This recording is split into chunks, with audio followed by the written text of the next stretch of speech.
Welcome back into Dolphins Today. Some more breaking news for you guys on today's show as the Dolphins have made yet another signing. They are adding cornerback Mark Gilbert per the Miami Herald. We actually did mention Gilbert a little bit earlier in the video this morning when they signed two other players because when news happens, we break it down for you. So it's a second Dolphins video of the day.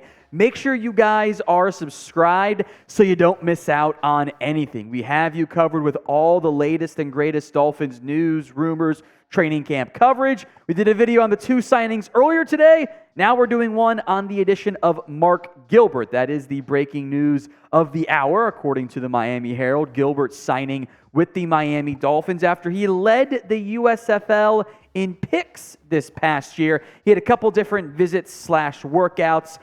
Came to the Dolphins yesterday/today. Now the Dolphins signed him, reported after training camp practice wrapped up today. It adds even more depth, I'd say rather intriguing and sleeper-ish upside depth in a cornerback room trying to survive without Jalen Ramsey. Unlike some of the dudes you'll see signed around this time of the year, Gilbert has played in the NFL. He was originally with the Pittsburgh Steelers coming out of Duke, and then was poached off the Steelers practice squad by the Lions in 2021, where he had 3 tackles, a pass breakup, and a forced fumble as well. But the real reason why Gilbert getting signed today, why I'm intrigued by this, beyond what he did in his college days at Duke, is what he did this past season in the USFL, playing for the Pittsburgh Maulers.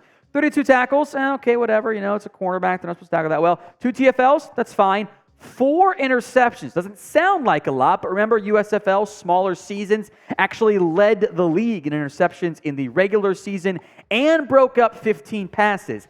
Gilbert looked a little bit more like the playmaker that we saw at Duke for at least the one season before the injuries that were the reason why he went undrafted reared their ugly head. We're going to go a lot more in-depth on Mark Gilbert, why I'm actually very intrigued by this pickup, why I like it so much, for what it is at this stage in the offseason. But give me your one-word reaction to the signing. Good, depth, who, all of those certainly work. That'll be today's pinned comment. So if an ad comes here on YouTube, take advantage of it. Head down there and go vote. Let's work through Gilbert the player, who the hell this guy is, since it is very understandable. Just means you have a life if you're not too familiar with this player. Was a UDFA out of Duke, signed with the Pittsburgh Steelers in 2021, poached off of their practice squad by the Detroit Lions, actually went back to the Steelers in the 2022 offseason, did not make the team, at least the active roster team, I should say, and then played for the Pittsburgh Maulers this past year in the USFL, now joins the Miami Dolphins.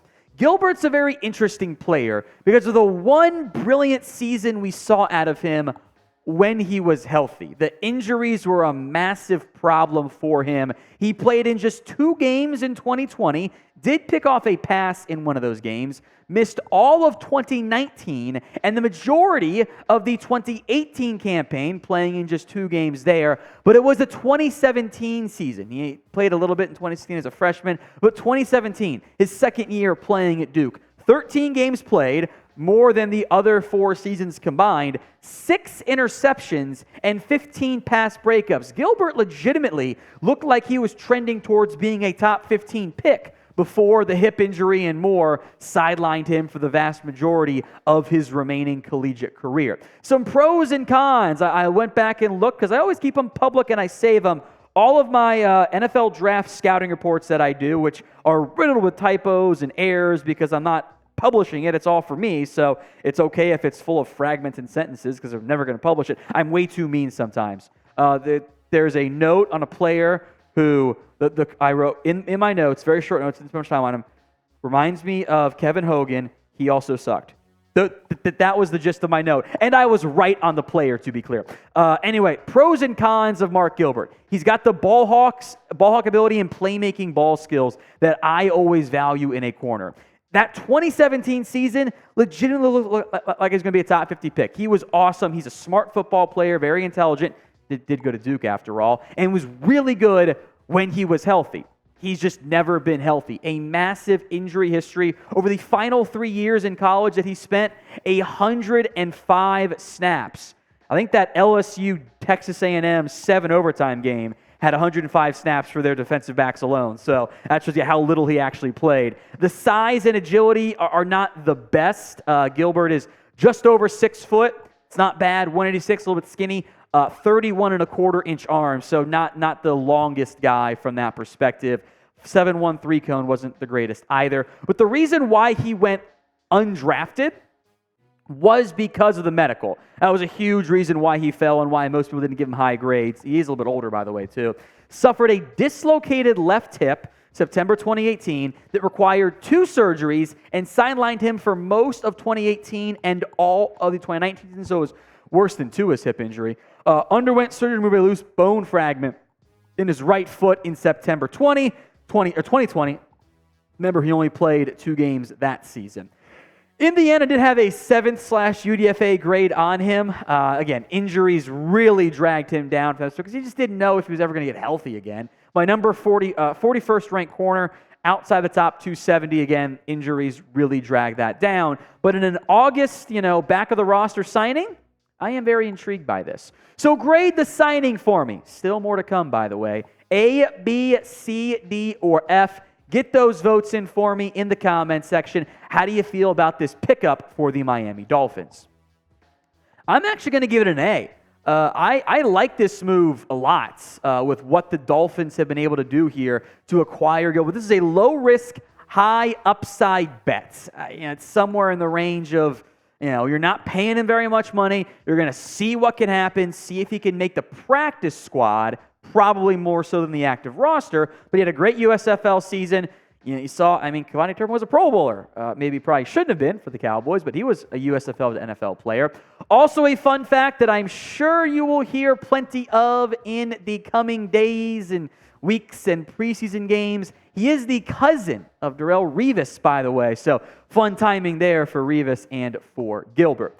As for where he would potentially slot in on the Dolphins depth chart, we won't put him on there yet.